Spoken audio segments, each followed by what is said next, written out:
लोक राजो इतके बाजिंदे आहेत नी गरीब गरीब माणसाच्या विनाकारण की नाही लयच त्रास देतात.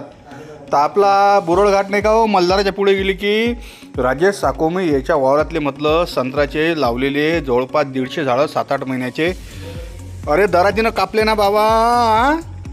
तुम्ही सांगा, दुश्मनदारी जर करायची असेल की बा एखाद्याला जैतोडापणा सुटला असेल तर जा त्याच्यासोबत एखादी आपली गावरान 90 सांगा नाव त्याले, गावरान 90 घेऊन आणि त्याच्यासोबत काय करायचे ते भांडणं तोंडावर करा, काय करा.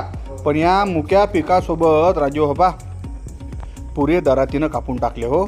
या माणसाचं लाखो रुपयाचं नुकसान झालं. एक तर कसं आहे, कोणतंही पीक कुठून पहा हो, हिरवेगार झाडं आहेत माय, कसे पुरं नुकसान केलं.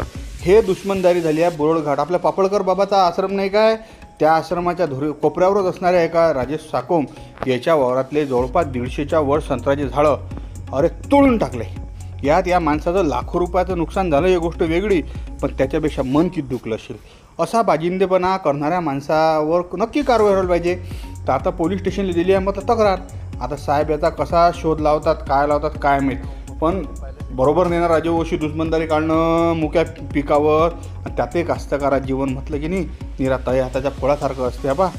म्हणजे हे बेकार कंडिशन झाली. अचलपूर तालुक्यातल्या मल्हाराजवळ असणाऱ्या बोरळघाट म्हणजे वज्जर धरणाकडे जात नाही का आपण, त्या रस्त्यावर असणाऱ्या एका कास्तकाराच्या वावरात हे 150च्या वर जे संत्र्याच्या कलम आहेत की नाही, ह्या राजू कोणतरी की नाही दराती नसते काय म्हणजे आपल्या इव्यानं कापून टाकल्या हो. पहा हे गोष्ट.